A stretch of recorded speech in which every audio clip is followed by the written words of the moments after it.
and he won't be attending. He submitted an apology. The minister has formally submitted an apology, and I can see Honorable May wants to apologize. Honorable May submitted an apology.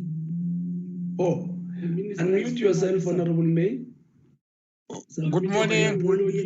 Oh, they were just saying they are here with us. Everybody, you are welcomed as I've indicated. Good morning. Chairperson. Yes, Honorable Manu.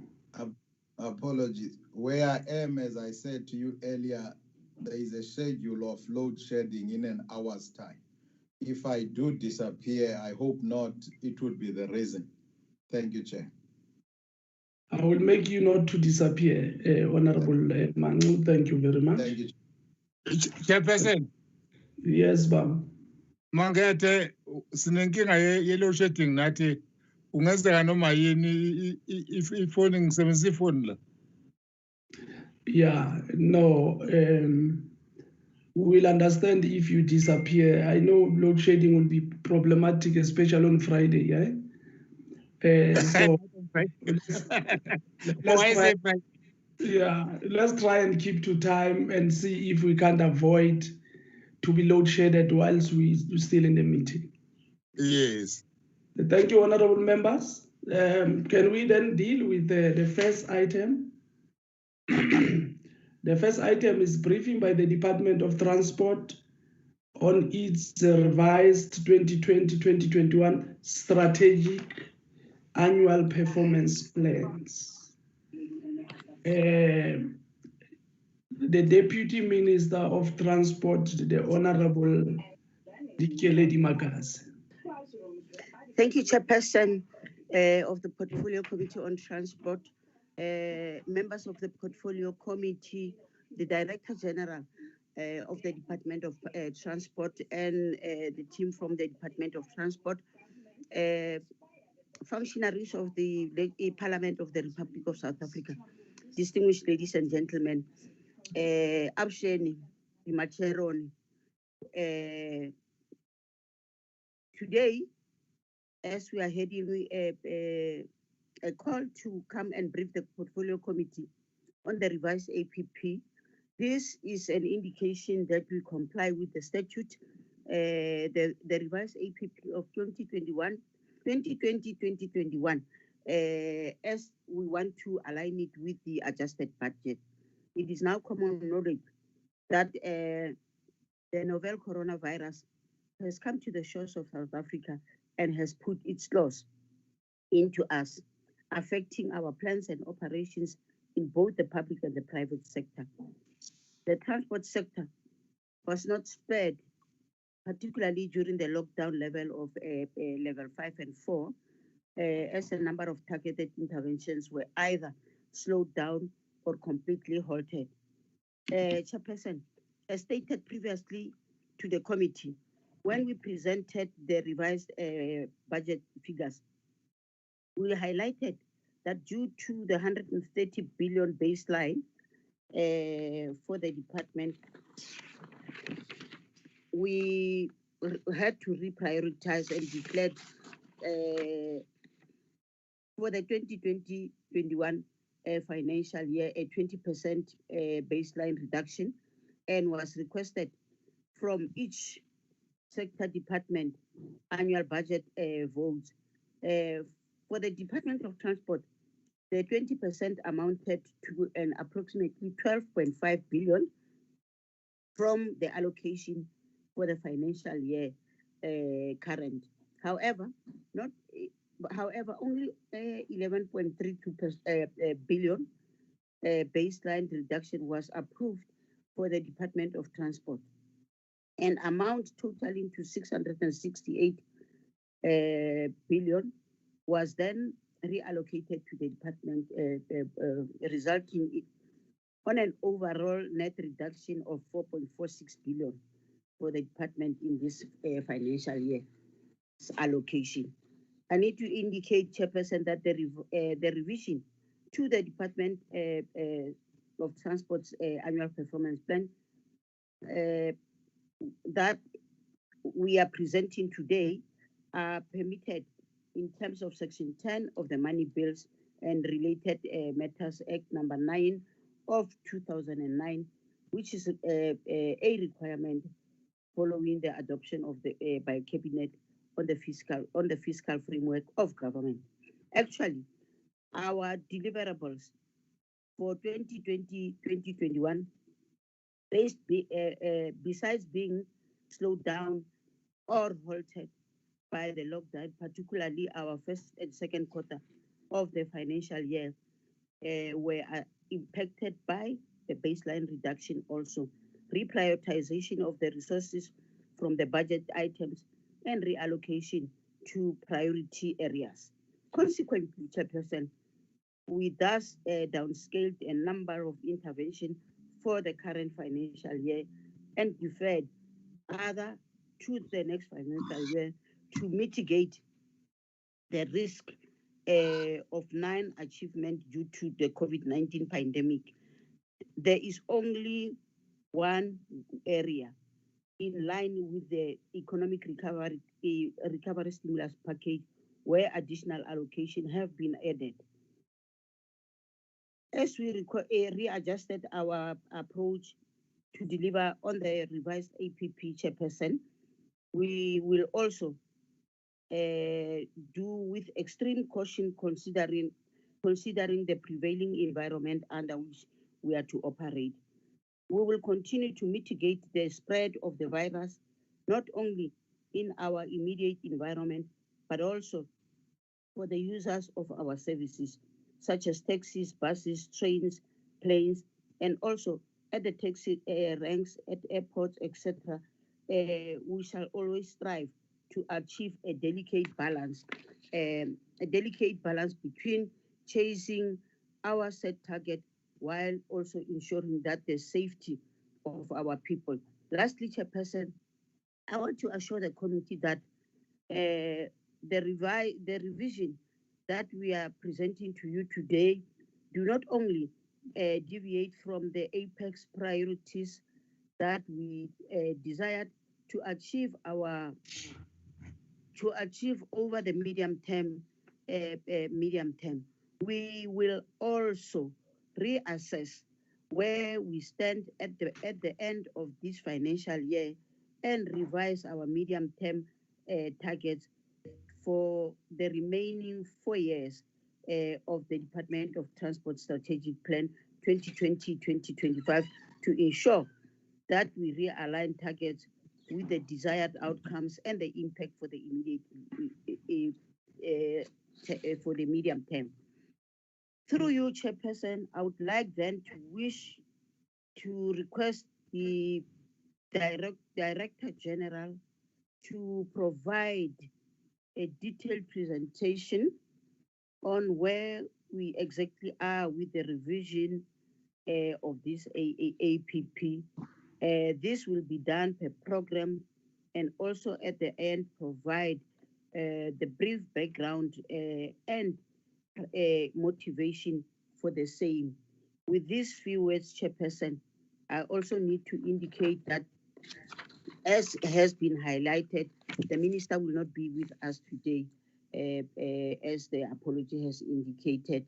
This I so present the Director General of the Department of Transport to continue briefing with the committee. Thank you, Chairperson. No, thanks, DM. Thank you very much. I hope the Director General is in the meeting. If so, let's allow him to take a directive from the ministry.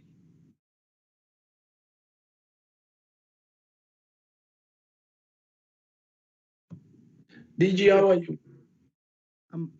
I'm okay, Honorable Chair, and very good morning to the honorable members of the Portfolio Committee of Transport. Thank you very much, Chair, for the opportunity. Allow me to please load the presentation and share the screen.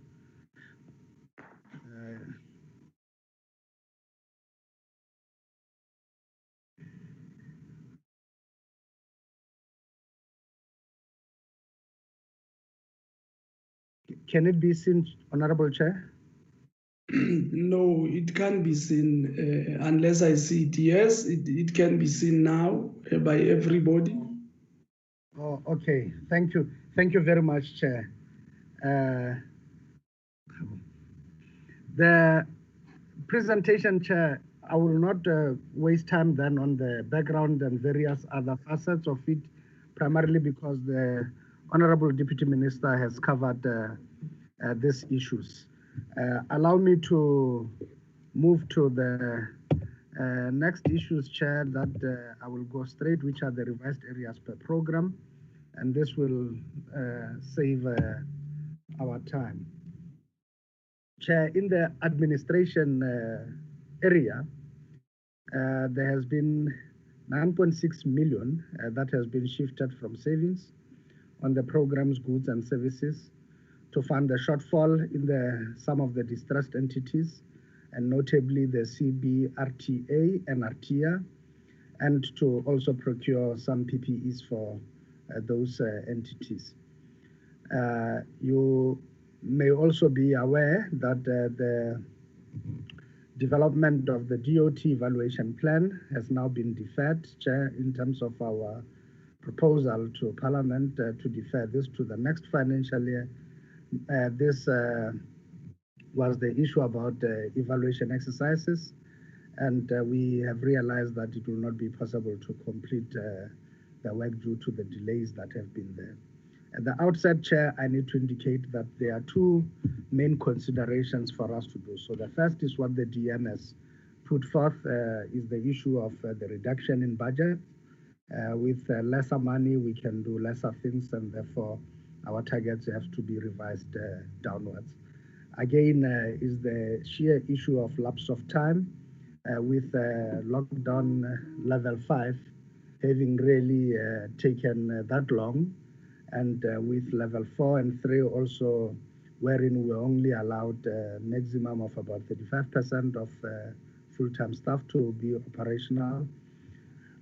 It has been quite difficult to get most of the things done. Of course, like many other departments, we were required to submit our plans to DPSA to get to indicate which staff will be utilized fully, and what instruments and gadget were we providing to staff for them to work remotely and so on, and that we have done. And this has improved our ability to do work. So on the issue of vacant posts that we would fill, we are looking at now completing the whole process of filling 17 by the end of the financial year.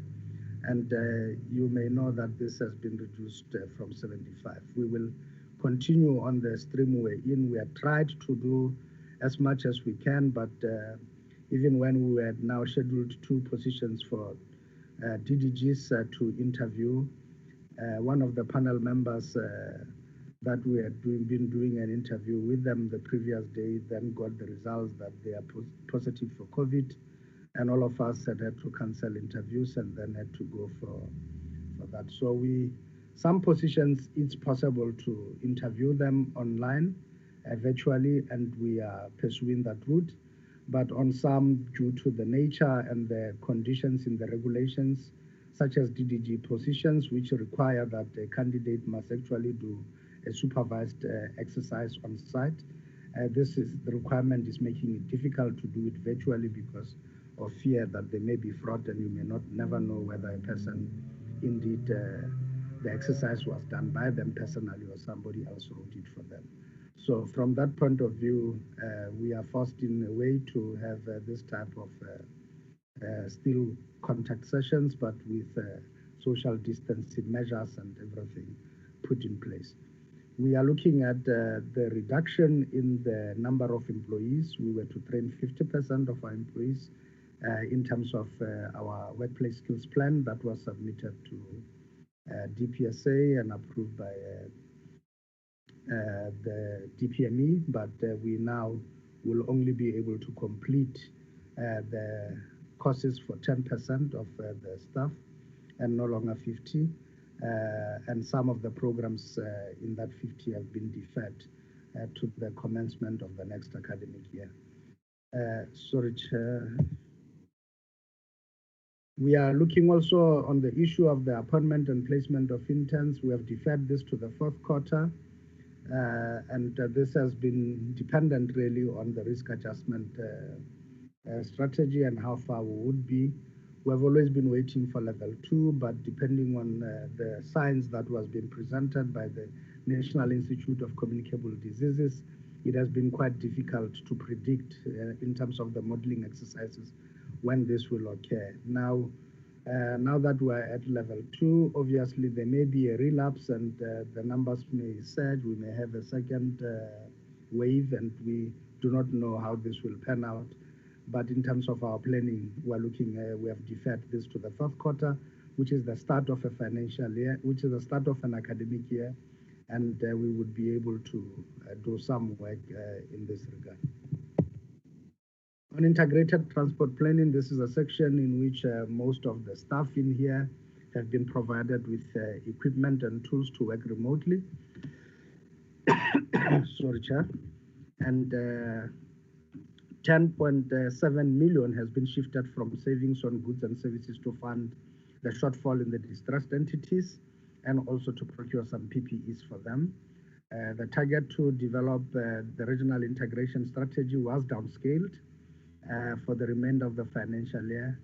Efforts are being made now to conclude the benchmarking exercise on the development of the strategy, and the staff are working remotely to pursue this.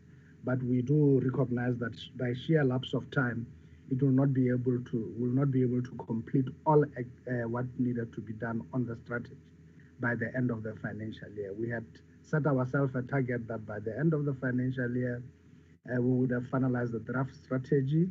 We have deferred this target to 2021-2022, and then we had said because there will be a need for consultations on the strategy, that we will place it before Cabinet for approval now in the 2022-2023 financial year.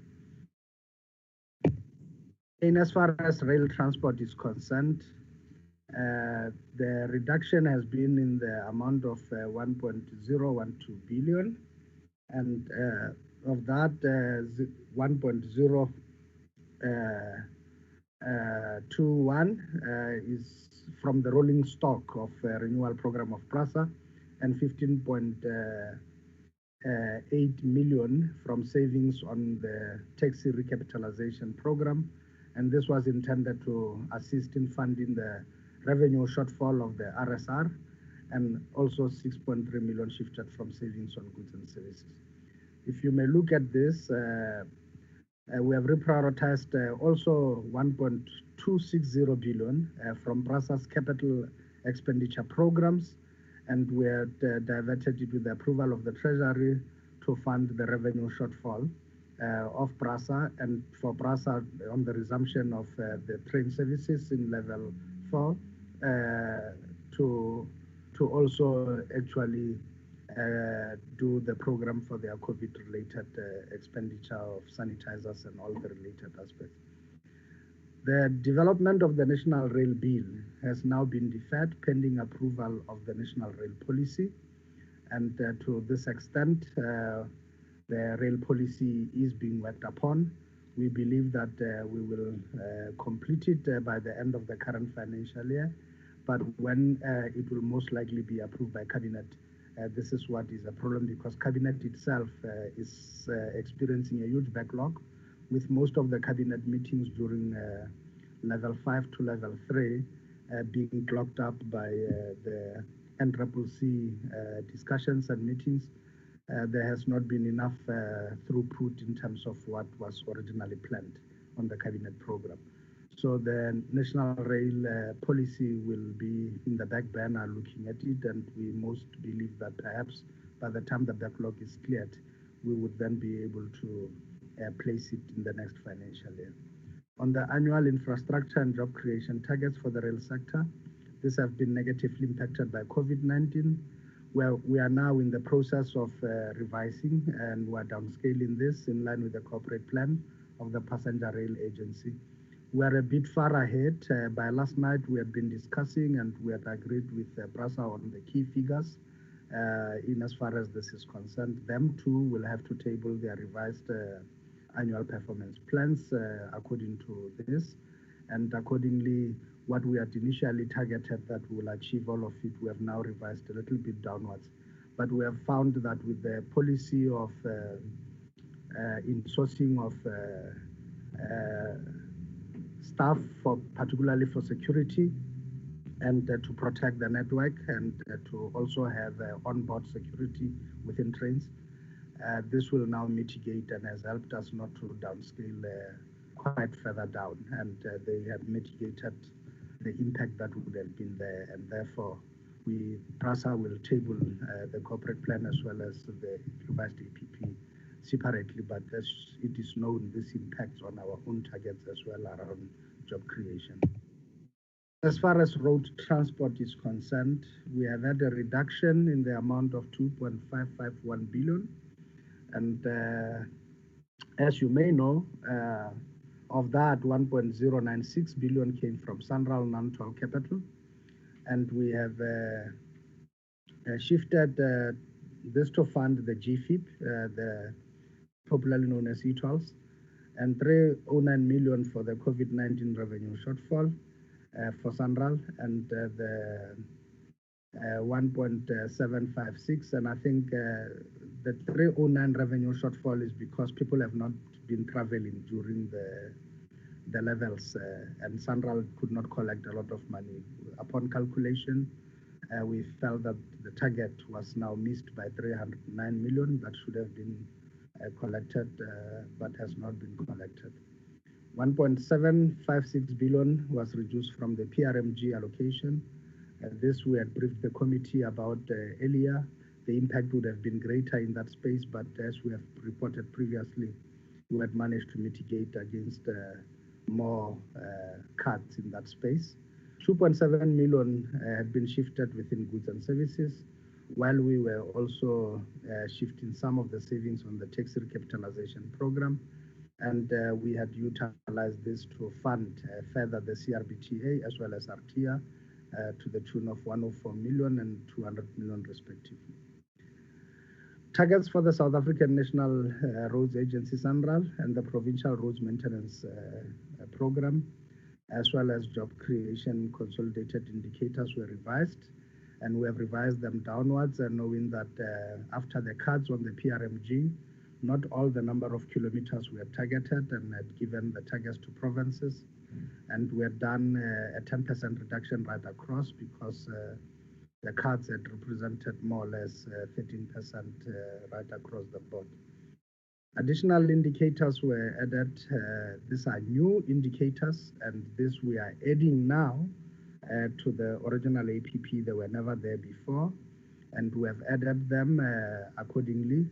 And this funding comes from the Employment Creation Stimulus Program post-COVID, as was announced by the President.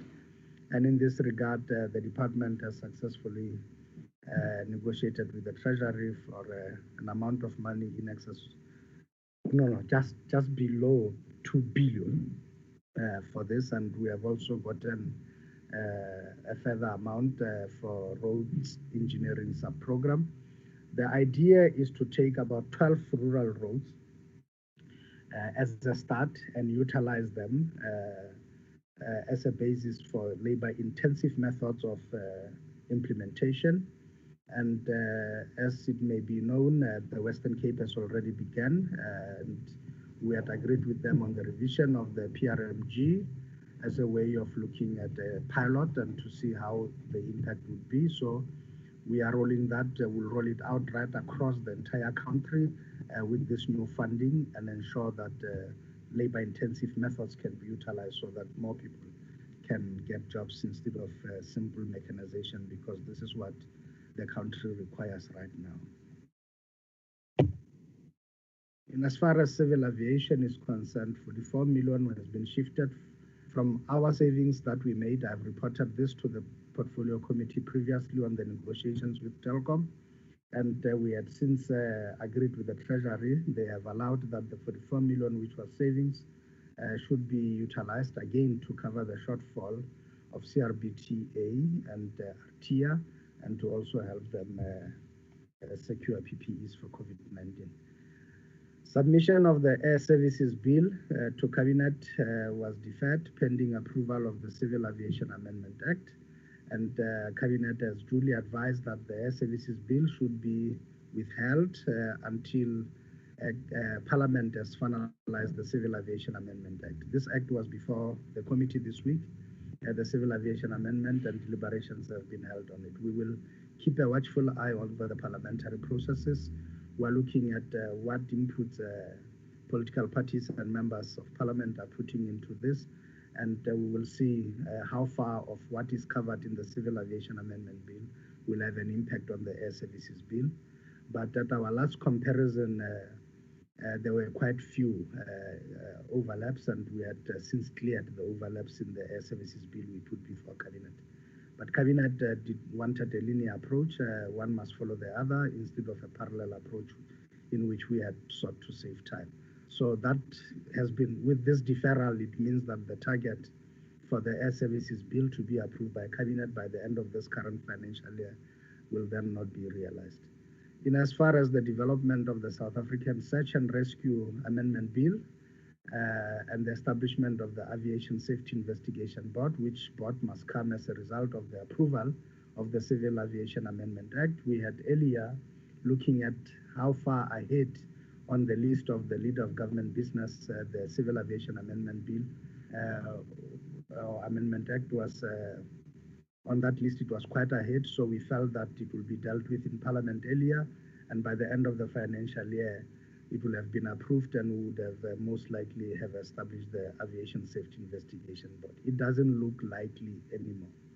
And the reason for it is that only now, at this stage, is the committee deliberating. There's still going to be discussions, and we're still going to have to look at this. It's still going to have to go to other processes and then back, and recommendation after that for the president to assent to require certification by the state law advisors and everybody. So it will take us time. So realistically on the timetable, we realize that we may not achieve the target then by the end of the financial year to have the Aviation Safety Investigation Board in place.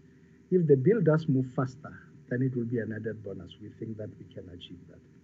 But the issue of the South African Search and Rescue Amendment Bill, this would have thought that it would have been processed and the Cabinet process finished. As I've indicated, with the backlog through Cabinet, we are going to have some challenges to get it on time by the end of the financial year. On infrastructure and job creation statistics for civil aviation sector to be revised downwards, we have done so in line with corporate plans of the aviation company and also the ATNS. Now, honorable members, it will take about 2 to 3 years for AXA and passenger numbers and all of that to come back to where they used to be before the downgrade. We have duly read the reports of IATA, and we have also looked at AXA's own study in this regard. As you may know, other countries in the world have already begun opening up for international travel. But with South Africa being among the top 10 countries with highest infection rates now, it doesn't make sense to open international travel at this stage. And it is for that reason that even in the revised level 2, international travel is still prohibited. And therefore, it means that there will be a significant delay in when we kickstart international travel and therefore international passenger numbers. So we have significantly reduced the passenger numbers expected to go through. You will know that ATNS and AXA and so on, all of them work on a basis of traffic volumes, and their income is linked to that. The more the flights ATNS land, the more money it makes, and in the same manner, more passengers going through our airports.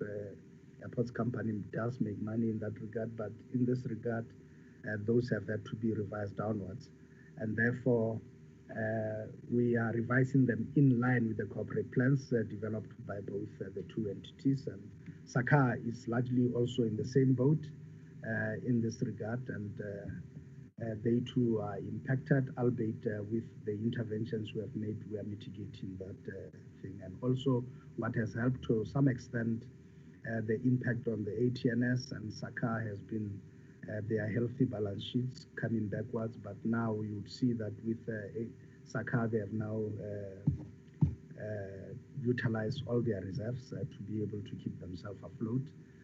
AXA has been impacted quite negatively in this regard, and we are trying to find a solution to them. We're discussing with the Treasury on the issues of their guarantees, and we have submitted to the MinCombat proposals for their funding in terms of unforeseen expenditure and applications, and we have put up a strong case why support needs to be given in this regard by the. On the maritime transport, we have not revised any issues. We have only shifted 6 million rands from savings on goods and services, and it has been put up as well into the same pot that is assisting several entities, including CRBT and RTIA and others, and for them to also procure PPEs. And as far as public transport is concerned, we have reduced the program by an amount of 1 billion, and PTNG has been reduced by 1.902 billion, the 2 billion I've spoken to before, and 250 million from the tax recapitalization program, and 9.7 million from goods and services. And of that 1.135 million, 1.135 billion, not million, it's a mistake. That 1.135 billion has been reallocated for the taxi relief fund, and 25 million for procurement of PPEs for the taxi industry. Targets for scrapping of all taxis has now been revised downwards, and the Shavakalula bicycle distribution program has also been downscaled. And in this regard, we have done extensive work and progress reports on the all taxi vehicles that have been scrapped. We have updated that, and also the number of bicycles distributed this far. But the money has been reallocated, and in this regard, as the committee is well aware, negotiations are still ongoing with the taxi industry, and now both Santaco and the NTA, their original demand was that the 1.135 billion was grossly insufficient and little, and now they have both accepted that the 1.135 billion will not be increased, but now they are demanding that the money be paid to them with no conditions, and I think that's where the discussions are at. And we have told them that Parliament has now, in terms of the adjustment budget that the Minister of Finance has tabled, has now put in the appropriations bill the conditions, and among them were the conditions related to this allocation. So it's not going to be given willy-nilly with no conditions and without any compliance in this regard. So that's where we are with that. Obviously, the Treasury has asked us already what happens if the uptake on the money doesn't happen. Do we still keep the money in a depressed environment like this, or do we reallocate the money to job creation and other initiatives?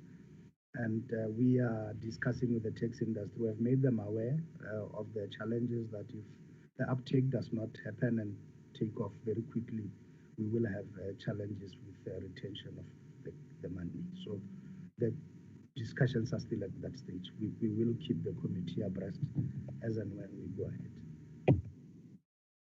That concludes, Honorable Chair, the revisions. The rest of the other targets that were in the original APP, as approved by the committee, remains firmly in place and in force. Thank you. DM, you want to say something? Just in conclusion?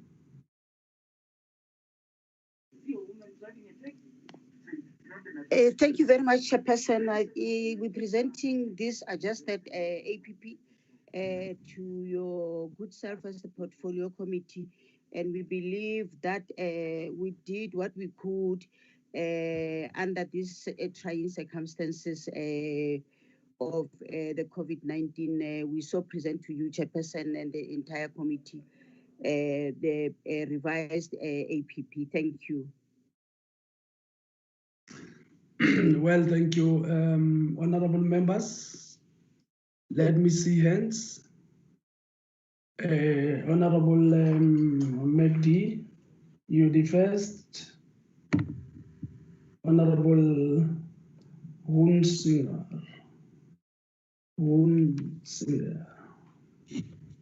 Honorable Mapela, I can recognize that you are with us.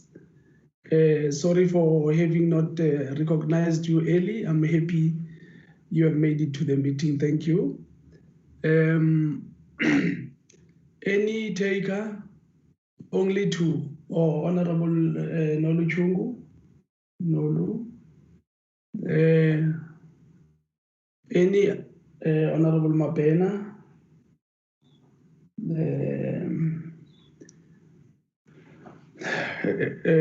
Honorable May?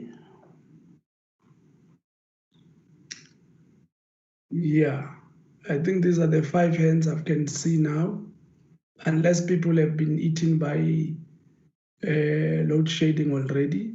Let me go with these hands. Honorable Megdi. Thank you, Chair. Thank you, Deputy Minister and the DG for your presentations. It was very well done. I just have 2 questions, Chair, through you.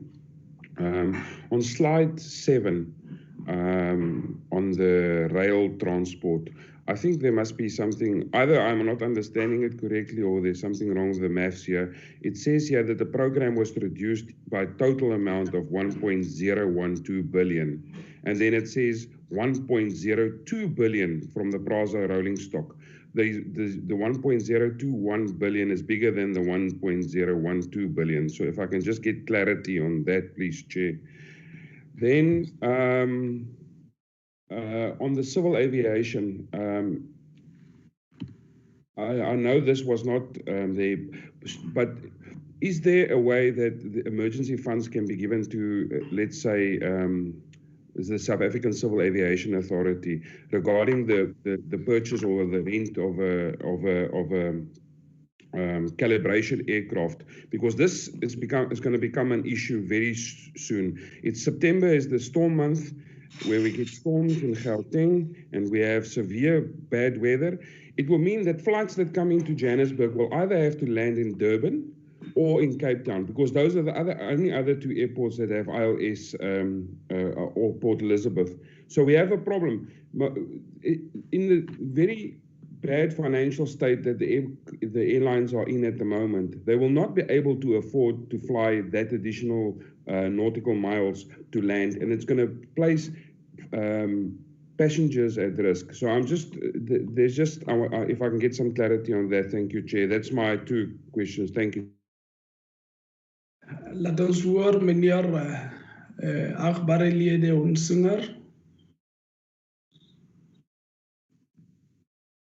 Thank you, Chairperson, and allow me to also acknowledge the presence of Deputy Minister Digaledi Magatsi, and also thank her for providing a very appropriate and relevant introduction with relevant context.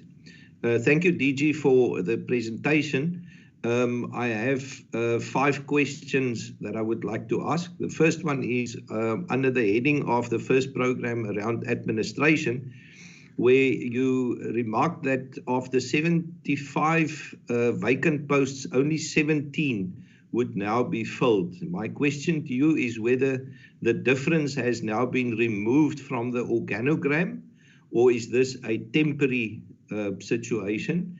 And, you know, whether these posts that are now distinguished between really essential and posts that would have been a ideal scenario in terms of filling, you know, whether a re-evaluation of the organogram would be made to re-look at all of this.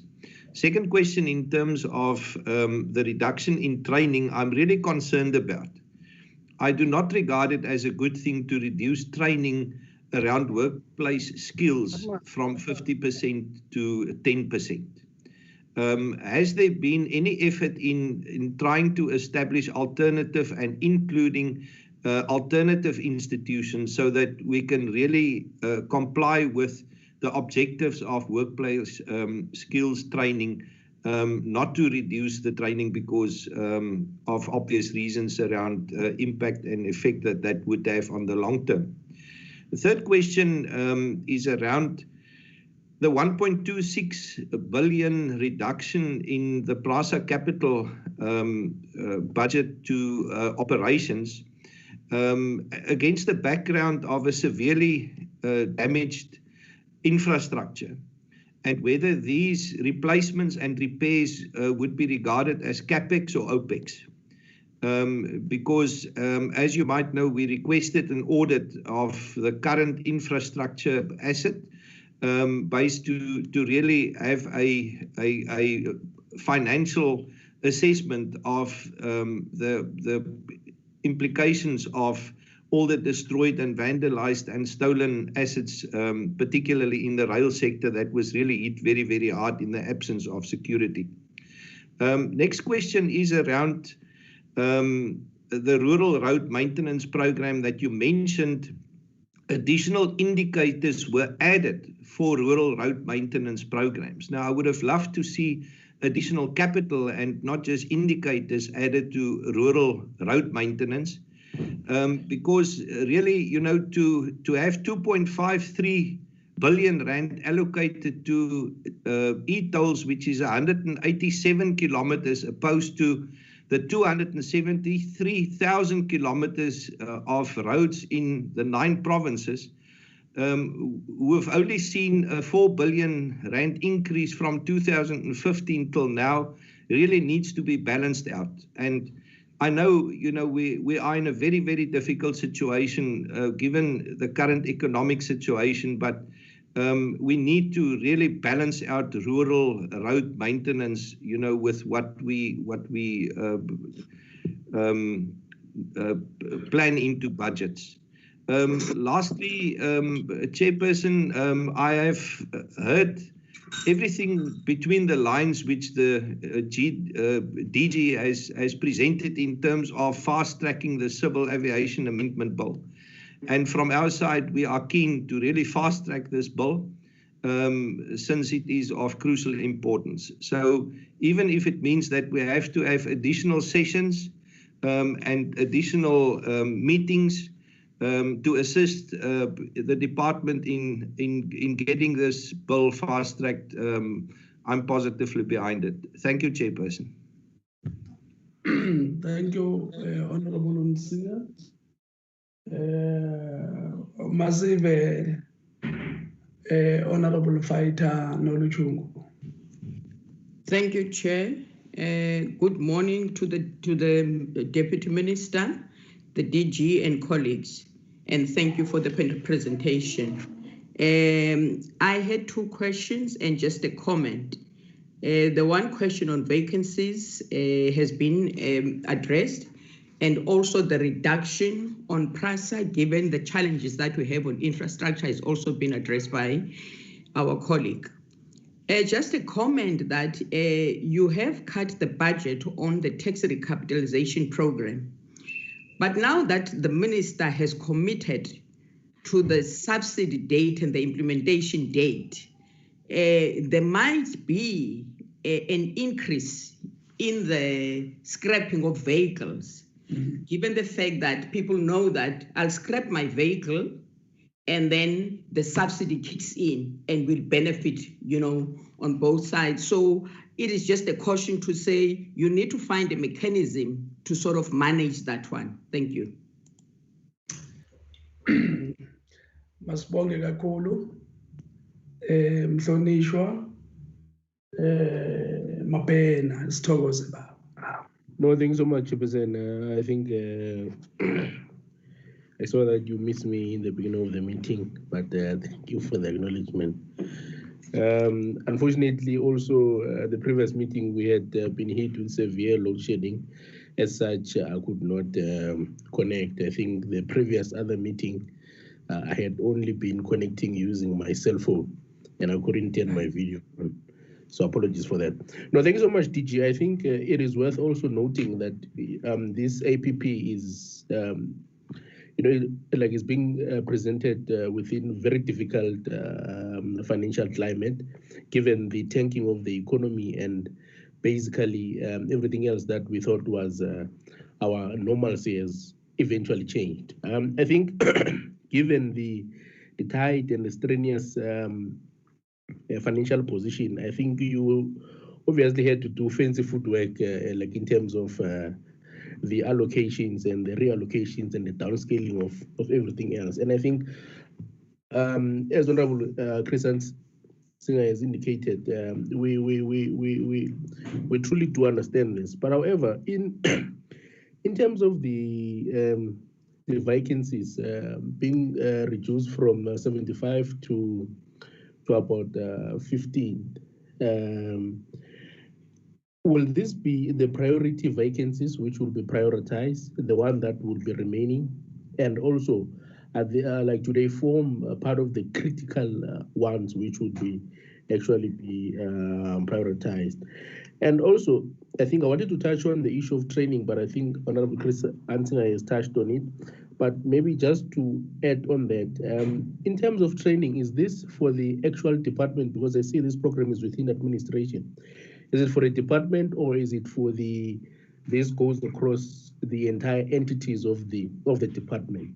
And as such, is this the normal training which is there? And also, in terms of this, looking at the skills development levy that the department and also all other entities are contributing to on a monthly basis, couldn't this be also offset by that? Maybe a provision for that, because it might be a bit difficult if you have to rope in the sitters onto the training if you had prepared your own unique trainings to suit your personnel in this. But couldn't there be some terms of applying to get funding for that? And then also looking at the rail transport, I think Honorable Olchunga has touched on this. On the previous, there was one other meeting as well, which we noted the reduction on the taxi rehabilitation program. And on this one, also 15.8 million rand is being reduced. What I just wanted to check, Mr. DG, is what is the current uptake on the TRP currently, like on a monthly basis, like in terms of percentages against the budget that we had initially had prepared? Because I think consistently, I think if there's one program that is very generous with reallocation, it has to be the TRP. And I think it has been very compliant to date. But I'm worried that we'll get to a point where it might just be a bit difficult to also shift some funds from that program.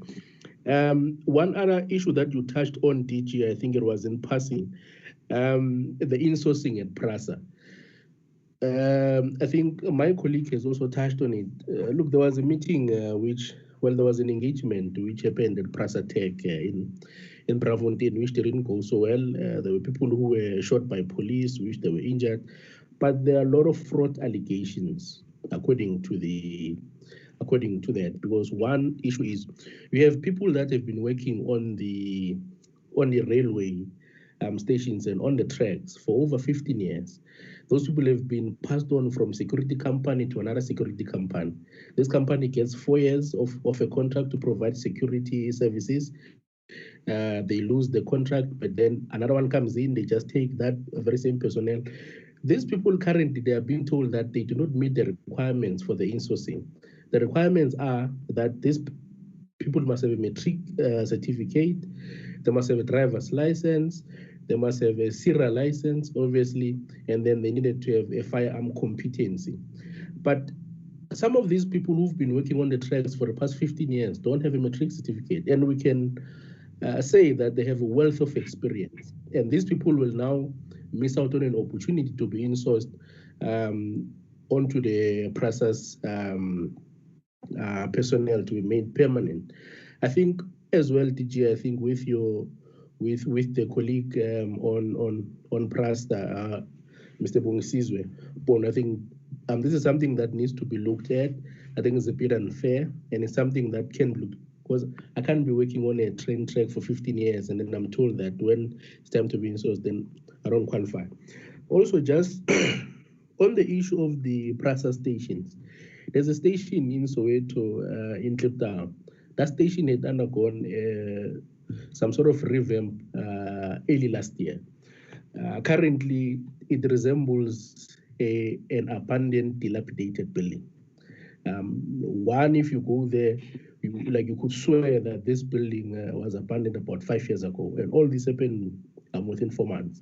In terms of this APP, and I see Honorable Christensen attached on this, that you reduced on the capex and you increased on the opex, and this is obviously, I think, one would say that because PRASA has not been generating any revenue as such, they have to be assisted as far as that is concerned. But in terms of this APP, will the refurbishment of these stations the allocation be made on the OPEX, of which would be something that is new? Perhaps you can elaborate on that, or there would be some capex in that. And also, I think on the audit of the stations across the country, which ones have been hardest hit, and how much of that would actually be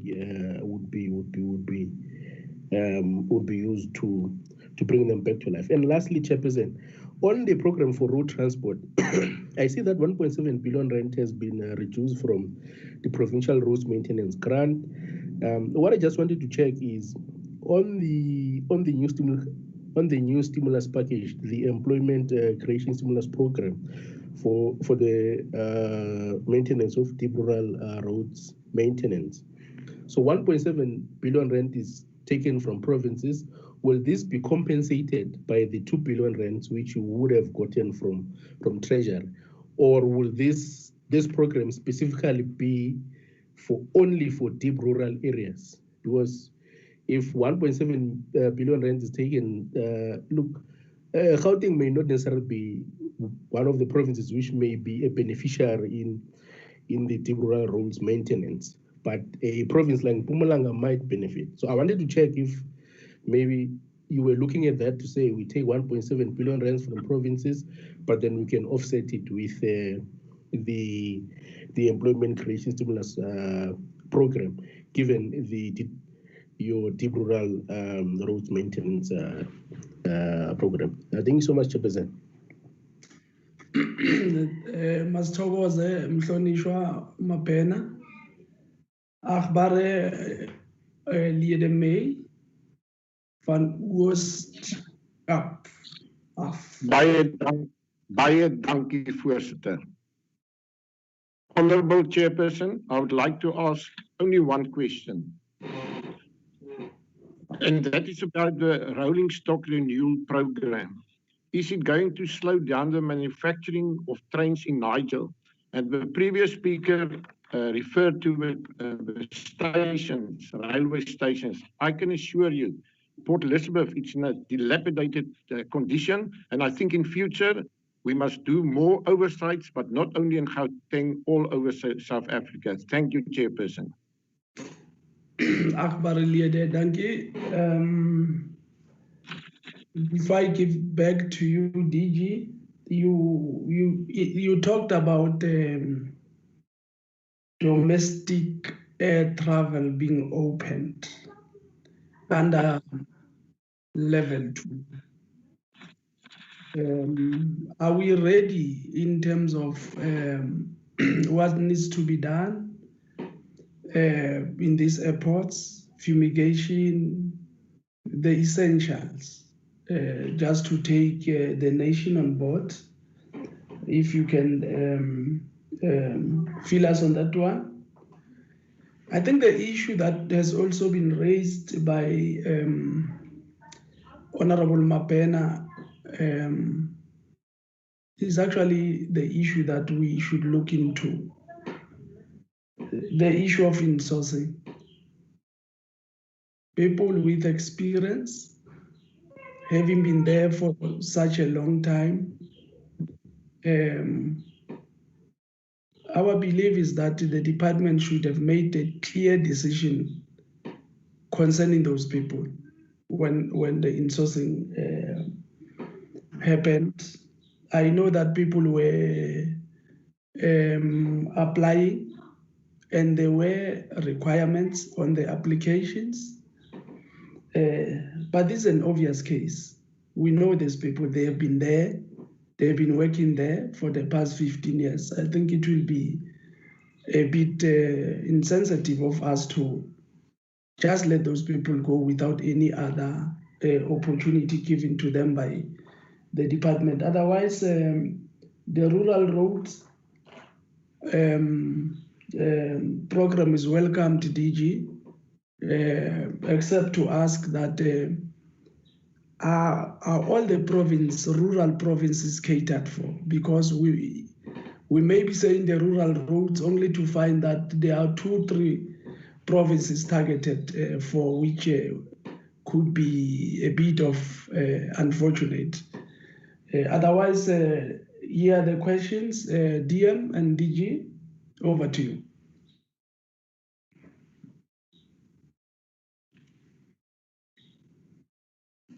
Thank you, Chairperson. Let me not procrastinate and give to the DG to respond to the questions as asked by the members. DG? With your permission, Chair, I would wish to then proceed. DG, you are permitted to proceed. Thank you. Thank you, Chair. Chair, let me answer the question of Honorable McDonald's as to the figures in rail transport. I think it's just a mathematical error, Chair. The 1 and the 2 are swapped. So I'm really sorry. I think that's the 1 and 2. Apology accepted, DJ, sorry. DG? Yeah. Has it become a norm that we no longer call these numbers in full? 1 point what? Is it possible for us to call them in full? But if it's not, it's okay. We understand that you can proceed.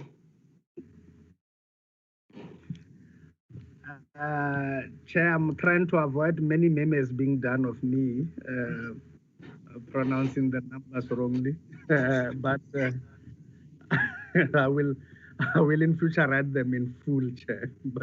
But yes, it has been accepted and get the accounting standards now.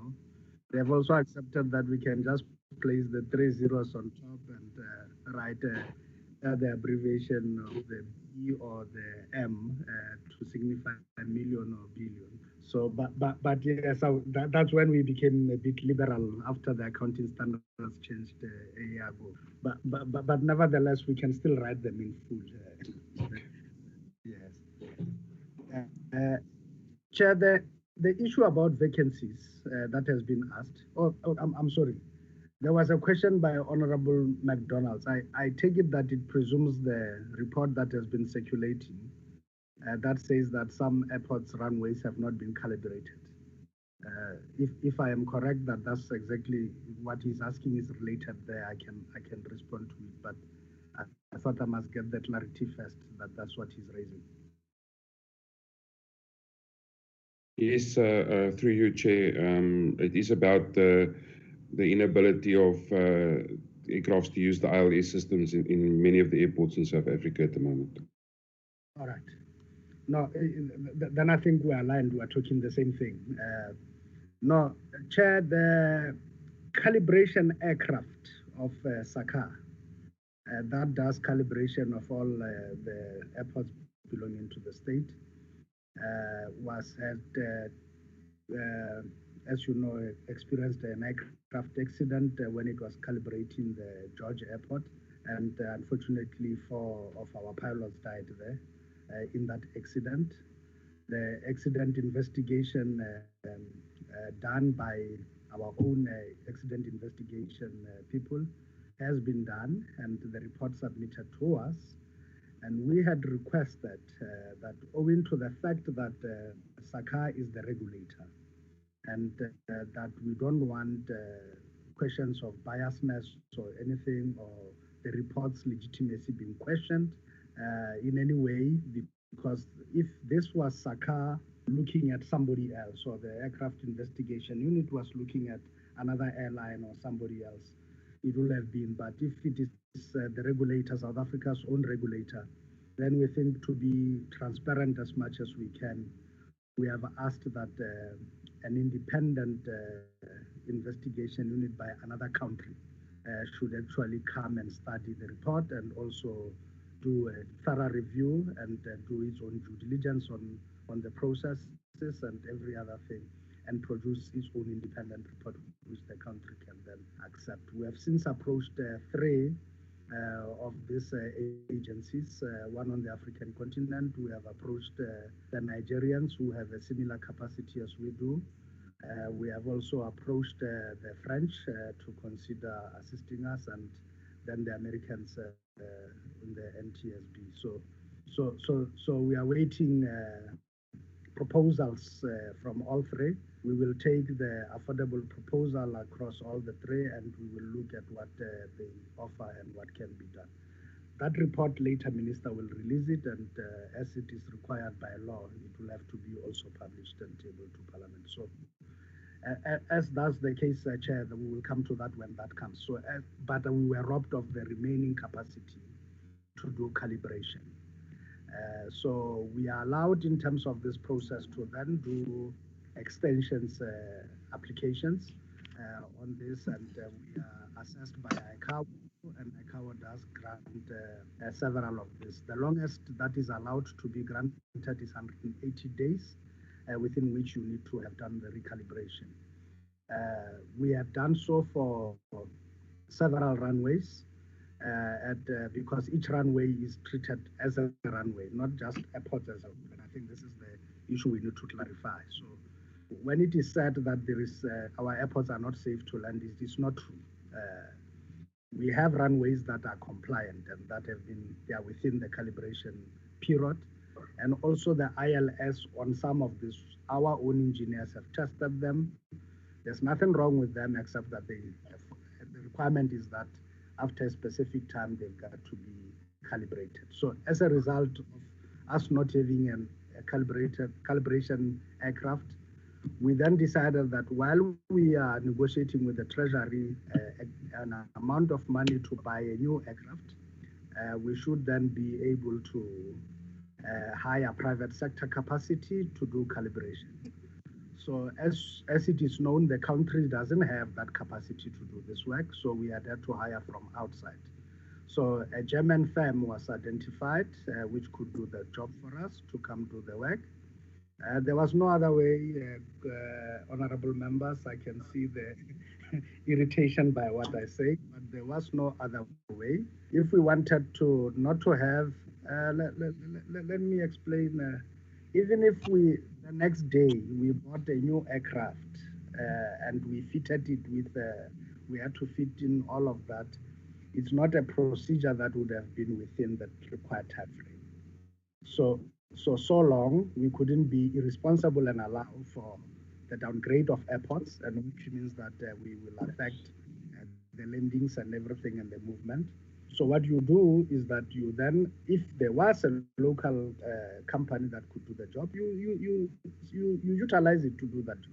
But if it can't, you find the person who can do the job so long, and he does it once, and that buys you enough time, lead time for you to then do your own procurement processes correctly. Now, I need to say that Treasury gave us the guarantee to raise money from banks to be able to buy a new aircraft with SACA. And Investec had already approved in line with the amount in line with the guarantee that we can buy that aircraft via Investec funding. Now, we now went to market, and as soon as we did, we realized that the suitable aircraft that now are being used, long-range aircrafts, and that can do this work now and then, in the range of like the King Lear, as an example, that we can utilize for this purpose, was much more expensive than what we had originally anticipated, and the guarantee money was not enough, which then meant we needed to go back to the drawing board and see how we raise the shortfall of the additional thing. And we had also wanted the insurance for the old aircraft to pay up so that we could. There were delays in that front because the accident report normally should have, they pay on the preliminary accident report. Now, as I've already explained to you, the circumstances that this being our own aircraft and us wanting transparency, it meant the delay in the release of the report until we find a final report in this regard. So the insurance took longer to pay, I have to say. But once, and it was not by fault of their own, but once they did pay, the payout was about 46 million short of what we actually require to buy the new aircraft. Now, this is adding the guarantee and the payout together. We were still out, and we still required an additional 38 million for the actual calibration equipment that we fit onto the aircraft. So with it, as I've indicated, then the Germans were supposed to then come through and help us with the calibration so long. While we're doing our own procurement, and we're going to do the fitment of the aircraft, and then we're going to have to do training on the aircraft for our pilots to be trained on this new aircraft and to fulfill the requisite number of hours required by ICAO, and then we can start doing the calibration ourselves. So this once-off intervention was supposed to help us buy ourselves time. But then Corona hit and lockdown hit, and lockdown level 5 came, and no flights were being allowed and everything, and calibration couldn't happen. We had been pleading with the NCCC that experts and expertise missions of this nature be allowed. And although right now in level 2, when we moved to level 2, then they allowed the aircraft to come in. The aircraft has come in with the calibration experts. They are here. Unfortunately, Honorable Hunsing, in line with the law, we are now in a situation where they are under quarantine. The quarantine period is 10 days, so they are remaining with about 5 of the 10-day period, and then they will start doing the calibration. We are not under extreme pressure as it has been reported in the media. Why? Traffic volumes now at our airports are not as high as they are expected, and the runways that we have that are still under calibration and that are still in good order are coping with the traffic. Obviously, we have downgraded already about 3 runways at OR Tambo, and we have downgraded about 2 runways at Kinshasa, and we have downgraded 1 in Cape Town. So as it is, the rest remains fairly okay, and the system is holding up, and with the interventions we have made now, it has bought us enough time, and the Treasury advised us to send the shortfall thing to the Mincombat for its consideration next week. So once approved and we have additional money, we will then buy the aircraft and we will fit it in, and then we'll have capacity. We're already proposing to the Treasury that, as is good practice, this country with so many airports can be serviced by 1 aircraft. We need to have a second aircraft. It can be smaller than what we are buying now, long range, and it can do local things and smaller airports like Rand and so on. But we need to get a second aircraft, and that's the current discussion we need to go to. So this is what we, the department, will be putting before the Economic Regulatory Committee for Aviation, that when it determines the tariffs for SACA, it also considers the need that we are going to have to raise a special tariff to buy this vehicle, otherwise air traffic will suffer. So is there a crisis, as has been reported by the media? Certainly not. We have measures in place to mitigate what's in place and to make sure that we bring all our runways to order. Certainly. Are we now addressing the issue of the capacity constraints that the country has and what this unfortunate incident has taught us? Indeed. That's why we're putting new mitigation measures, including a secondary aircraft that can assist. So I think we are in order, and we have a mechanism and a plan how to fund it. So I think we don't necessarily have a crisis there, Honorable McDonald's, and I think that's how I can respond to this matter and how we have been seized and handling it in this regard. On the issue of the vacancies, no, this is an interim measure, Honorable Hunsinger. The processes are running, but knowing how long it takes from particularly for SMS positions where people still need to go to do competency assessments, which are outside of our framework. DPSA contract has only 6 companies and all SMSs are referred either to one of the 6 and they are doing the competency assessment. So we know how long it takes. And now with the new requirements for vetting and everything, we know the backlog with vetting. So we have started the process on all the critical vacancies, not just that, but we are saying by the end of the financial year, we are targeted to have concluded filling 75. But now realistic will only be able to fill 17 and completed the process of 17. But the other processes would have been grinding and they will be running as well. So early in the new financial year, we'll be concluding also on many others. But realistically, because the target says by this 31 March 2021, this is how many you must have filled and concluded on, not in the process or otherwise. So it's only thing that we are revising down was to say we will not finish all of them by 31 March, but we will have finished for sure 17. It may be possible that maybe the coronavirus and its management improve significantly and then we're able to do things faster and more staff are back and then we can increase even on the 17 perhaps. But the processes are running and I can tell you that just after this meeting today, at 2 o'clock, I'm having a shortlisting session where we are shortlisting about 5 chief director posts and about 4 director posts. All of them have been prioritized according to what we require.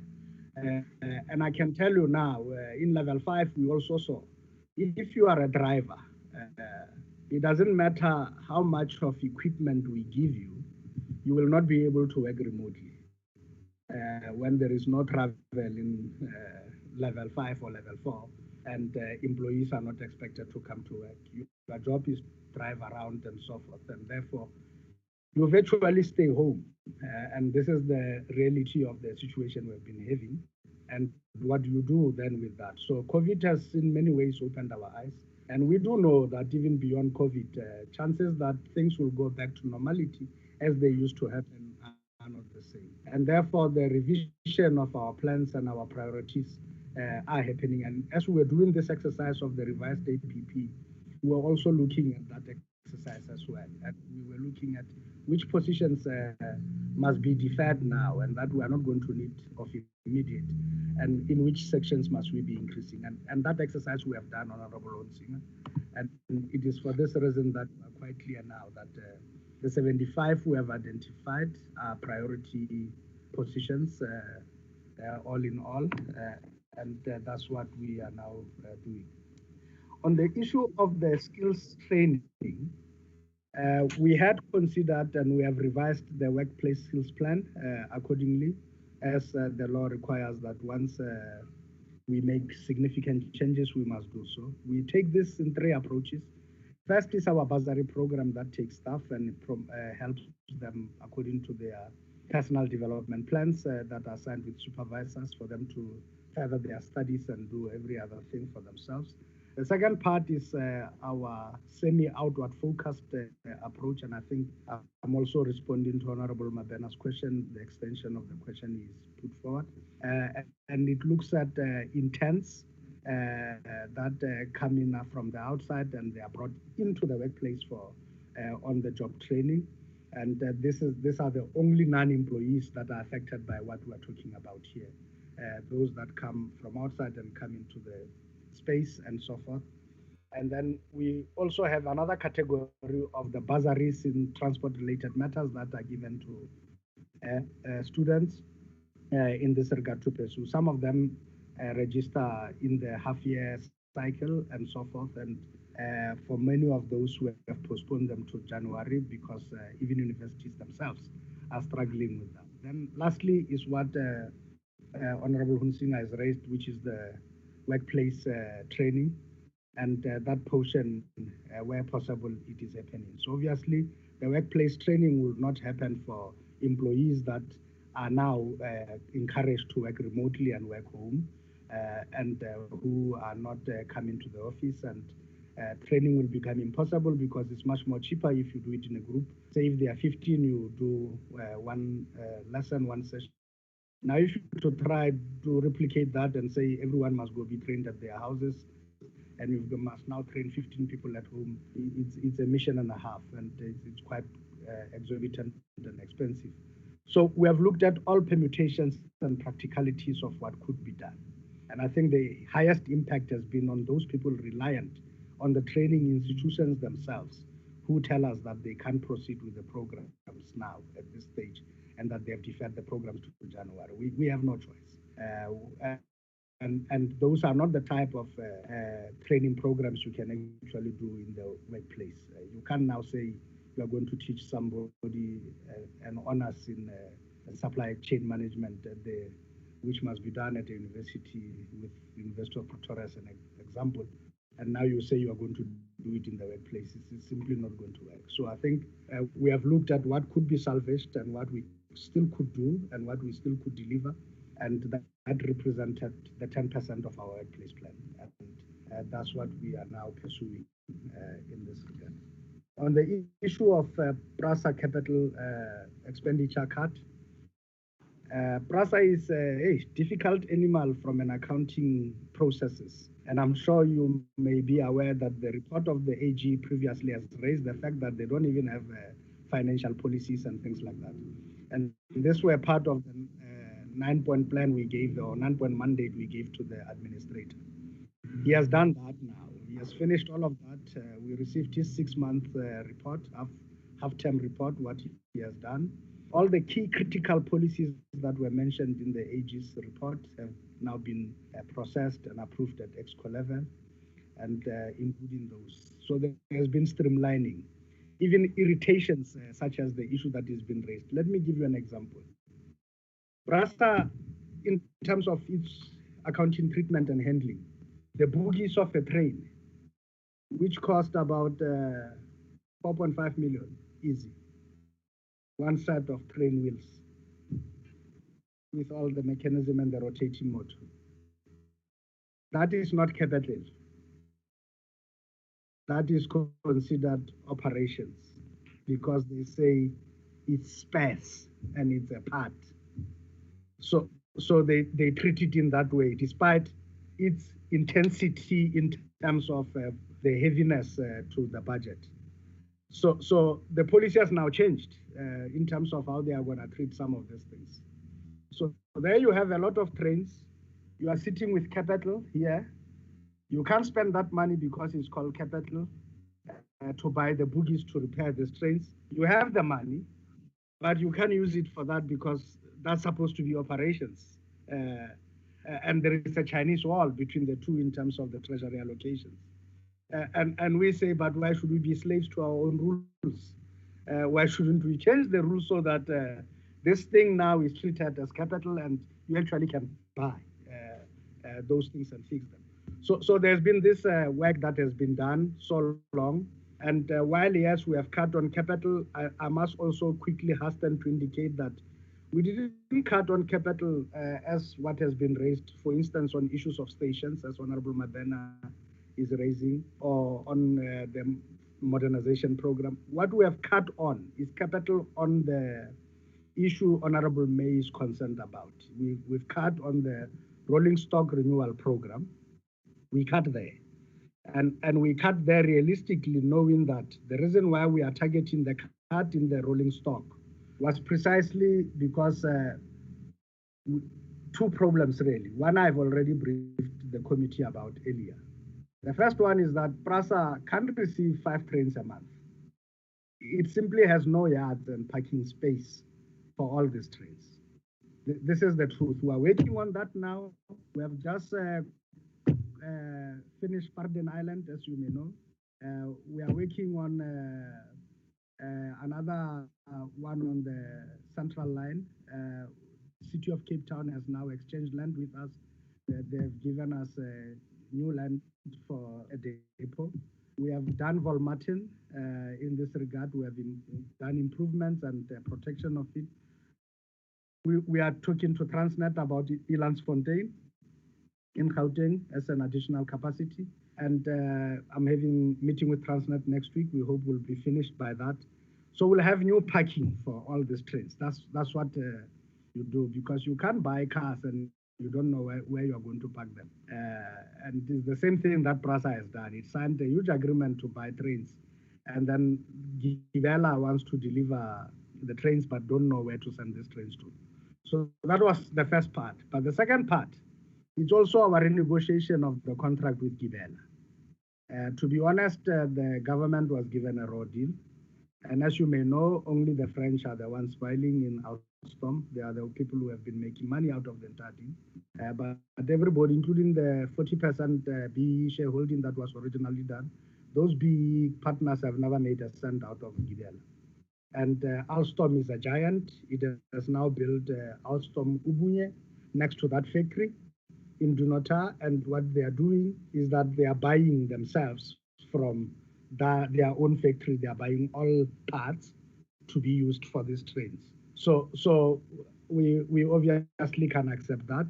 The mandate of this committee to us was that push transformation. The mandate of the committee to us was to say shake the tree, and the committee at its own strategic plans that it will focus on those issues. We have been seized and focused with them. We made a commitment, we will look at those things. We are looking at the entire value chain on train production, and we have now agreed with Gibela that they can give us a maximum of 2 trains a month. Now, as a result, Gibela ran into financial, obviously cash flow problems. If you have a machinery to produce 5 trains, and now you're only selling or producing 2, but you must have an upkeep so that you don't lose jobs and lose skills, what then do you do? And we then use the opportunity to say, well, let's talk. We can give you a prepayment. We can pay for the trains ahead of time, but there are things we want from you. Give up your dominance of 69% of shares, no, 63, I'm sorry, and reduce your shareholding to 51. Dispose of your own shareholding in Africa Rail and warehouse the 7% of the shares held by those people, and combine shareholding and give it over to PRASA itself. So PRASA essentially takes over a bit of a shareholding in there to influence decisions, and don't dilute the shares of the BE shareholders, leave them as they are. But let's now agree about another thing. For instance, there was a terrible clause in that agreement. The clause say, at the date Gibela finishes a train, and then it tells the PRASA engineers that the train is now finished, is ready, and they shift it onto the tracks in Niger. And PRASA engineers come for a test. They get onto the train, they ride the train, they do the testing and everything they require. If the PRASA engineers sign and say, in good order, that is the date on which we do a spot check of how much is the rand-euro exchange rate. And the price of train is determined by that day's euro-rand exchange. So that's terrible, because we know that with what South Africa is going through, and with the economy our size and the Eurozone as a whole, and how much the euro has been strengthening against the rand over the years, and you see its rate, it's a one-way traffic. There is no chance the rand will ever be stronger than the euro, and therefore we are the ones losing money. So the transaction is designed to be one-sided and to always favor the Gibela. So as a consequence, we have said, all right, with the money we're going to give you now for future trains, we check the spot price of today, and we fix the price of the train with today's things. And then whenever the train comes out, it doesn't matter. You just keep on reducing. If you were to give us 20 ultimately with the money we paid you today, you just divide all what we have given you today, because there is an opportunity cost for them. And the reason is that if we pay you in advance, right now, if the money is in our account, we make interest of that money. So you forgo certain things in exchange for that, because the money now will make interest for you. And will not necessarily benefit us right away. So these are the benefits has been to unlock all of that. And we appointed a transaction advisor and we got a final report last week. Now we are ready to call the French to the table and to finalize our issues. What we had agreed and we had committed to the committee previously was that we will not allow Givela to collapse. They have not collapsed. They are still operating. They will not collapse even in terms of our negotiations, but we want a better deal for the country. And we think that we've got to renegotiate that deal. A good thing is that instead of going to court and doing every other thing, they have accepted the wisdom of us doing this. Otherwise, the logical thing to do was to leave them to then collapse and then start afresh and appoint a new company to produce the trains and with new terms and conditions. But I think they saw this. They saw it coming that we were determined that if they do not negotiate and threaten us with legal action that we want to breach the existing agreement, which is not favorable to the country at all, then I think wisdom prevailed and the negotiations are going well. They are not done yet. Maybe if we do not agree with the negotiations, they may still go to court, but we are determined to find a better deal for the country in this regard. So that's the long and short of it and why we cut in rolling stock than any other infrastructure project. On all other station modernization and others, we have not cut a cent there. We knew and we negotiated with the Treasury that we're going to need the money later, not now. And the money is already sitting with us. Can we take from here? And then when we do now need to receive more trains, they can return the money back to that area.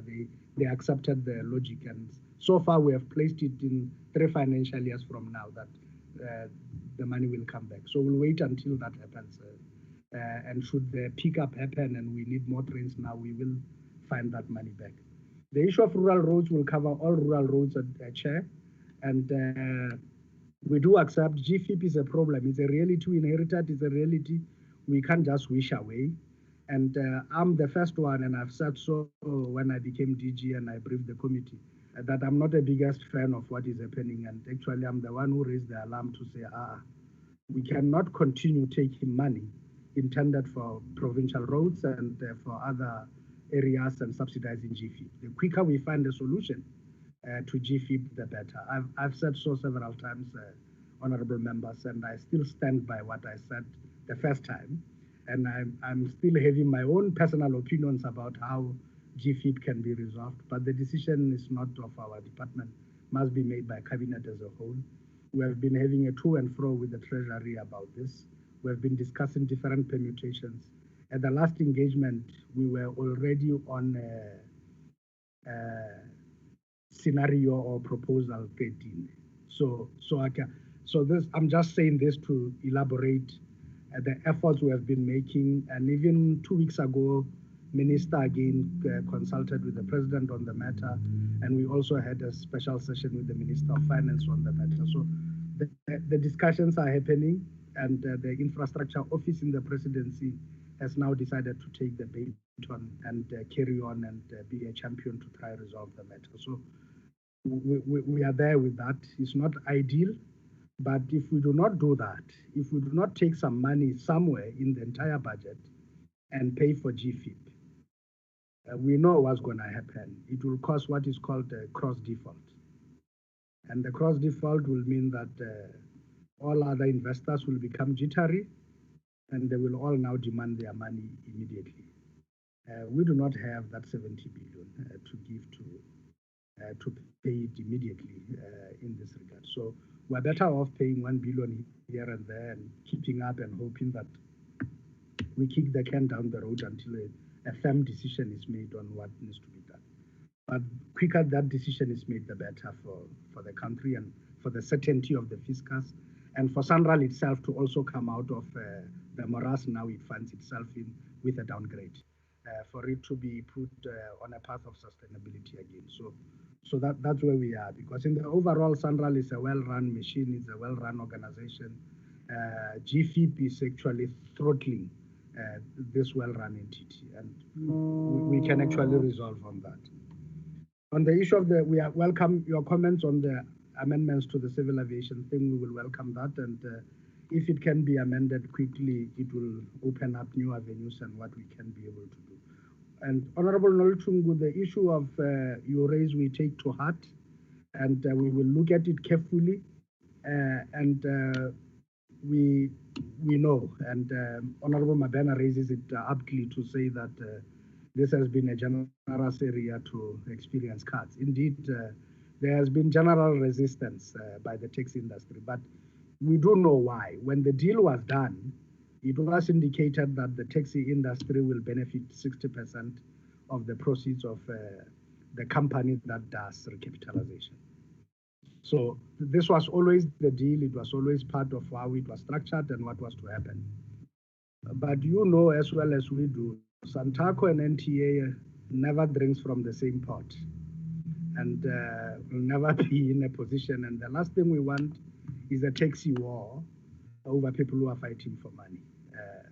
And if you give it to Santaco and say you are the legitimate structure, people will still die either way. So it's a matter we are putting before the Indaba. The tax recapitalization model is being placed before Indaba, where both Santaco and NTA will be present. We need to find a solution for it. And I think is the mechanism Honorable Noluchungu say we must find, including if we were to require more money, then what should be the case? So our agreement with the Treasury was that the uptake, and I'm answering Honorable Mabena in terms of the percentage. Last year, the uptake was at 53% of what was there. Others, even with the fear that if it is known that you have recapitalized, they fear being shot at and being seen as sellouts, So, but many of them know that they've been requiring the taxis as scrap. Anytime it's stopped on the road is going to be impounded. And once it's impounded, remember, you can't come back to any of our pounds and say, give it back. I want to take it for scrapping at the tax recap. You had forfeited that right at the time it gets impounded because you are supposed to go voluntarily and surrender your taxi. So as a result, some of the operators know that they must voluntarily surrender. But there is general fear and intimidation in the system. And all it is not because scrapping and everything is wrong, but it is because of unresolved issues of then what happens with the proceeds of a company that gets in there. So we need to resolve that, and we will resolve it during the discussions on the Indaba. Do we see the uptake reaching beyond Honorable Mabena what we have now cut off? Certainly no. At the rate things are happening, and on the monthly thing, we did a projection that if these are for the first months of the financial year, if this is the uptake, then let it be, and we compared with last year as well. Obviously, this year there is a distortion of COVID, and you never really get the exact figures, but we realized that the programs closest to which we could do this, and by the way, both NTA and Santaco were both consulted on the cuts, and they duly accepted that we could cut there so long while we are working on a solution. So that's where we are with that one. We will give feedback about how far we have gone. On the issue of SITAs, part of the training programs I've indicated already has taken into account the SITA funding, and it's incorporated there too. And on the issue of insourcing of security at PRASA, obviously our refrain is to ever enter into the issues of how and people get appointed at entities, their boards and their management structures. The committee will be the first one to wrap us around the knuckle the day we are seen as having interfered. The day you hear that minister instructed so and so to appoint so and so at a specific position below what legally they are required to consult him on, is the day it will be not so nice in the committee when we are there. So we know that, and we respect the law and the boundaries. And that is why, honestly, we have never interfered in what they are doing in as far as that. We get consulted at a high level about should we insource or should we do this? What is better?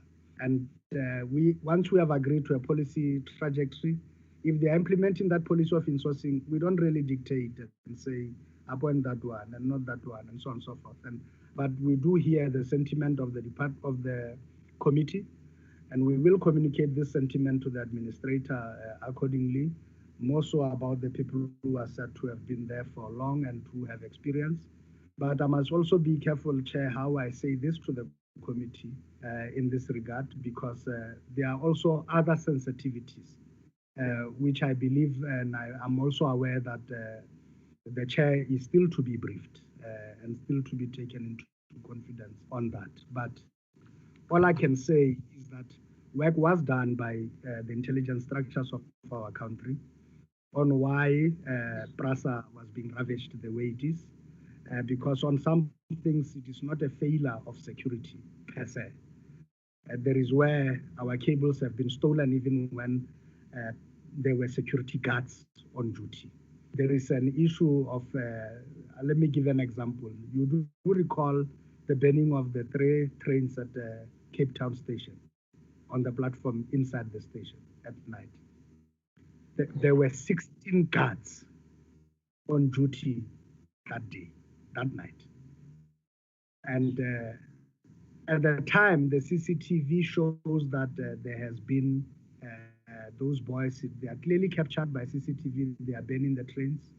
Funny enough, when you look at the duty rosters and the patrol rosters, when you pass a specific area and you come back to the area you clock in to say, I've just inspected platform 16 and 17, and then you come back and write it down. The same time, a difference of about 5 minutes when apparently a guard has recorded that he has checked the platforms and all looks normal. The CCTV tells a different story of the trains being burned at that moment. So it is not possible. He never went there. He was never there. And we think it is deliberate. And the reports coming out are showing that there is a concerted plot and an effort to destabilize the entity. So amongst it is some of the issues that have been reported. I will not mention names. I don't want the department to be sued by anybody. But clearly there is proof pointing out to the fact that some of the operators and companies are collaborating with cable thieves and with everybody and so forth. And the question is real. Do you then really want to keep the same people to continue? Do you really want to leave the sheep and be guarded by a wolf? This is the question that is confronting PRASA. And PRASA administrator and its management have been now fully briefed. Last night we were discussing the full security plan we have worked out with police and with all agencies and with prosecuting agencies. And ever since the railway police were given now a new commander and so on, I'm sure you have seen in the last 2 weeks, we have already arrested in excess of 60 people for cable theft.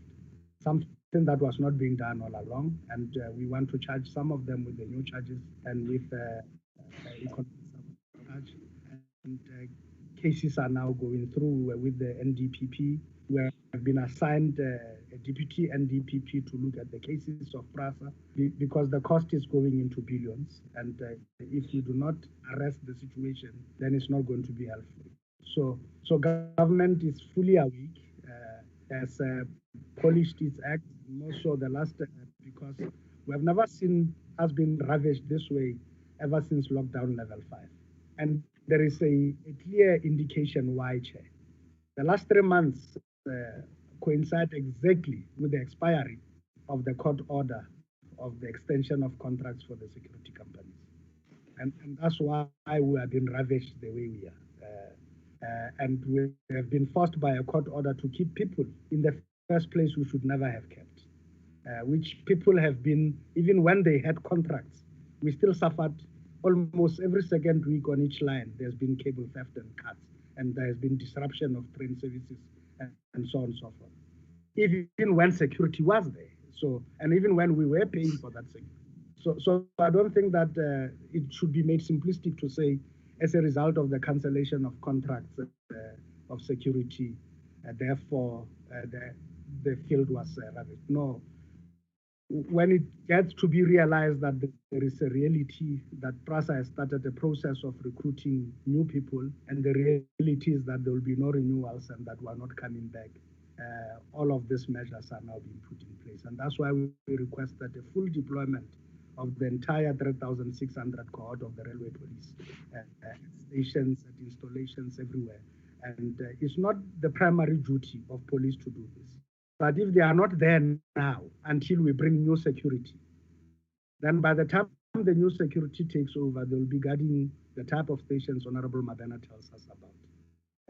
They'll be guarding empty shells that have been ravished, and there'll be nothing really to protect.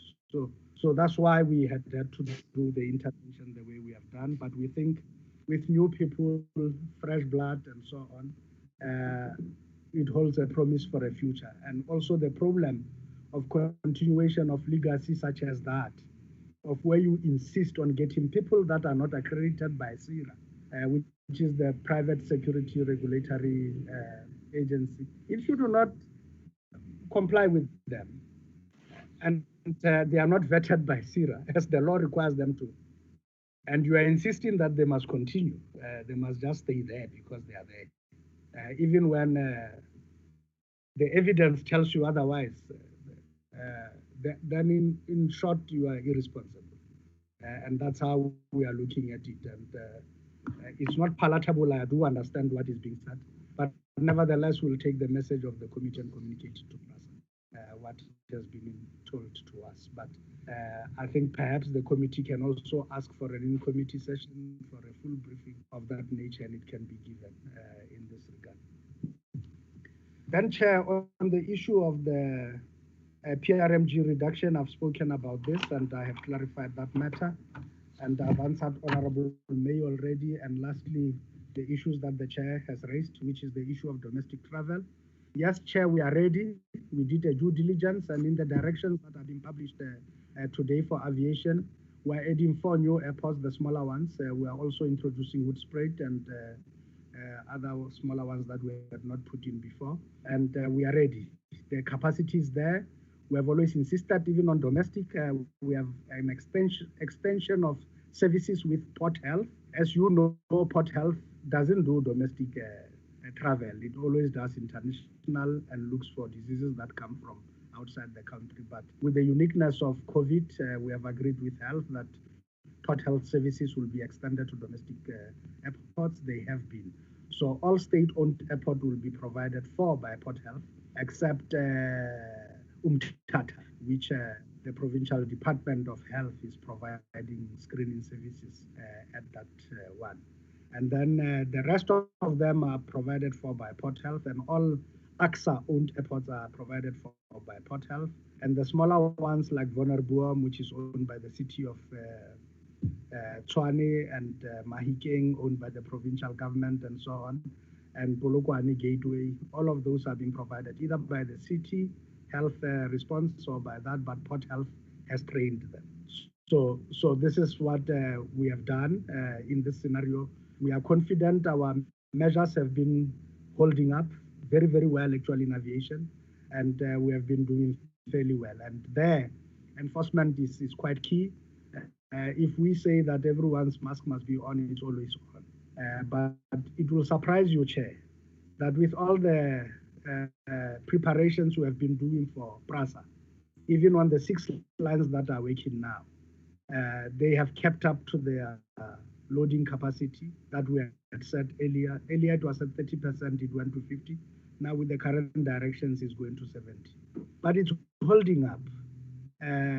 There's no trains you are seeing, and we're using all trains on the many of these things. But you no longer see those since pre-COVID of people hanging outside the train and on top and everywhere. You don't see that anymore. And people are social distancing, they are respecting this, they are standing in queues properly, they are following the lines and the instructions. So the system is also fairly holding up in the train setup, despite all the challenges we're having. And it's much, much better at the airports, obviously. Our problem remains public transport, and particularly taxis. And the committee can attest to that. It has visited some of these areas and has seen for itself. There are big challenges in that space. We are discussing with this. And this is a result. Honestly, I can tell that the sector is not formalized, and therefore it's not professional by extension. And that's the weaknesses of what you see. And I think it's what we must address, those anomalies, by formalizing the sector. Then a lot of things will fall into place. once that is happened. On the issue of, no, I covered everything there. Then I responded to the issue of the people with experience at Plaza and also the rural roads. Thank you very much. I believe I answered all questions. Chair, thank you. Thank you very much, DG. I think the response was detailed, and I could see from the faces of the committee members that we will really appreciate the in-committee briefing on the issue of the insourcing. I'm sure once we have information, we know what is happening, we'll be able to support a logical action that will put PASA back to its place. Honorable Mapena. No, thanks so much, Chair. I think for fear of being irresponsible, as the DG is saying, I think the issue there was that these guys, they have the SIRA license, the accreditation from the SIRA. They do have driver's licenses, and they do have the firearm competence, but they are lacking the matric certificate. So for fear of being irresponsible, Chair, I think I just needed to clear that one up. I think we support people to be hired on the basis of merit, and that's what we believe as an organization, and also at a personal level, Chair. That is why I'm saying an in-committee meeting that will further brief us so that we don't talk past each other will actually go a long way in dealing with this matter. Honorable members, here is a report. Are we happy with the report? Can I see by show of hands? You move, Honorable MacDonald, and supported by Honorable Hansinger. Okay. Thank you, DG. Thank you, DM, on the report. Can we now go to item number 2? DG, I know you would want to vacate the space as soon as you are given an opportunity. I must just inform the meeting that you were very handsome yesterday with your suit and proper, and we want to thank you for representing us in the public space. And I think we did well. I was invited in the Taxi Ndaba Lekgotla. I did speak on behalf of the committee. And the small issue that you have raised, DG, should not be taken lightly. We are regulators in this country. There has been some questions that we are seen to be lenient when it comes to the taxi industry. And that is true. You know, these issues of mask. In my small village there in Warden, I saw somebody using a tie. You see this tie we normally use here, using a tie for a mask in order to be able to be in line with what government has said. I think at some point, we, the committee and the department, we should actually say everybody must be in line with the law, without exceptions. I think we should go to that level. And I think this Indaba will help us. Otherwise, DM and DG and the people who are here with you, should you want to be released, have a happy weekend and look after yourselves and enforce the no drinking and driving law, because you can see people are so happy that liquor has been opened. So let's stay responsible. Otherwise, thank you very much. for the information. Item number 2, DM, do you wish to say something? Chairperson, I just wanted to thank you and the committee for accepting our change in the annual performance plan. Thank you very much, Chairperson. Thank you, DM. Thank you, DJ. Item number 2, honorable members, it's a consideration and adoption of the committee's report on the Road Accident Benefit Scheme Bill B17B of 2017. I think we did get a report, honorable members. We have a report with ourselves. Let me hear anybody wants to say something, otherwise we should be able to adopt the report. I've gone through the report myself. It's a fairly straightforward report in terms of what we have said on Wednesday. Let me see some hands. Honorable May. Unmute yourself, Honorable May, and say whatever you want to say.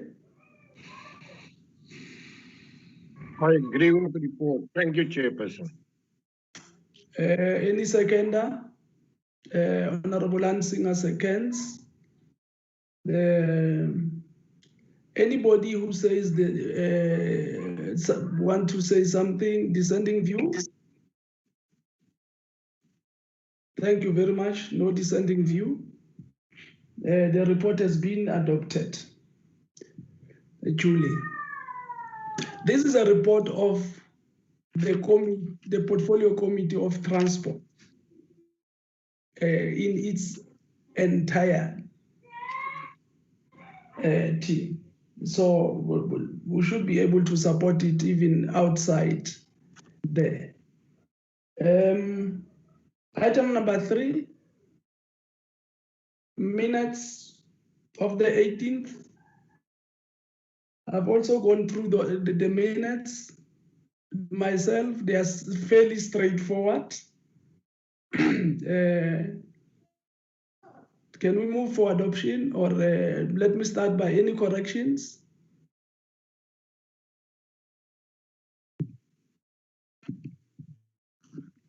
Okay. Chair, I move for adoption. Honorable McDonald moves for an adoption of the minutes. Any seconder? Seconded by Honorable Hansinger. I think these are the items on the agenda for today. Next week, we should be dealing with the outstanding report on our oversight visit. Honorable members, the other information that I needed to share with the portfolio committee is that we had initially taken a decision that for the civil aviation bill, we should meet with the portfolio committee on justice before we can move on. I have since spoken with the chair of justice. They are fully packed up until December with bills themselves, interviews. We have since agreed that we will send a report. We'll send this bill, the part we want to share with them. So they'll come back to us and see if we can schedule a meeting. But I also think that it will also be irresponsible on our part as the portfolio committee to say on our work, we will wait for another portfolio committee's availability when they are indicating that they might be pretty well be busy. I would want to convince the committee therefore that let's take the chunk we can be able to deal with. Have our own views on this matter as a committee. and leave the window of input if there will be a different input by the portfolio committee on justice while we're pursuing them to try and give us an early slot. We should not have a view that says we can't continue with this bill unless we have met them. I want to persuade the members that we should take that route. Honorable Hansinger? Chairperson, I absolutely agree with your view, and I suggest that we also make use of our legal, parliamentary legal team to then brief us on the implications around the insolvency bill, as that is the reason why you might have consulted with the Justice Portfolio Committee. So that we also get and attain deeper insight as to what the implications might be around the insolvency bill, so that we also gain a bigger understanding. But I fully agree and support your notion that we should proceed in assisting the department to get this bill approved as quick as possible. Any second, Honorable Magdi? Thank you, Chair. I agree with the inputs of Honourable Hansinger and with yours, Chair.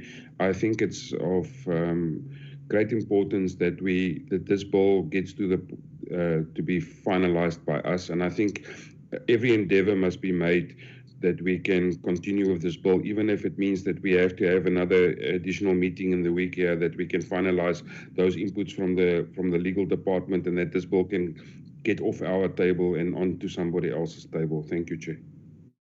So we'll be dealing with this bill as part of the agenda next week.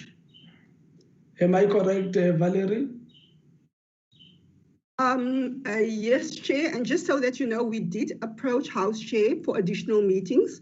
So in terms of the current program, there's a meeting on Tuesday on the bill and on Friday, but I just want members to know there is a Women's Parliament plan for Friday morning. So the suggestion from our committee management is that committees that had Friday morning meetings meet in the afternoon. So all our meetings were now pushed from 3 o'clock till 6 o'clock on Friday afternoon. Oh, okay. Because we will definitely be affected. Menoli Chungu and Mayor Ramatwa forms part of the Women's Parliament. Am I correct? And Ms. Kumalo. And Ms. Kumalo. Oh, okay. No, I think we should be considerate. I think it's okay, honorable members. There's nothing we can do with that. Otherwise, thank you for Disamverken. Let's do the best we can in this committee, and sometimes forget that we come from different parties, because we normally come from the same country, facing the same challenges, and we should be able to raise above the partisanry issues and deal with what the people of South Africa would want us to deal with. And I really want to thank members for having conducted themselves up to this far as members of portfolio committees. Otherwise, do allow me, honorable members, to use the little power that I have as a chairperson of the portfolio committee to dismiss all of you at this point in moment back home. Thank you for the positive participation. Until we meet again, thank you. Thank you very much. Chair, I thought you were going to make the announcement that the next meeting will be held in Parliament, or did I miss that as announcement? Well, I'm not in a position to do that, Honorable Mapena. Once I'm in that position, I'll be able to announce. Thank you very much. Long live members.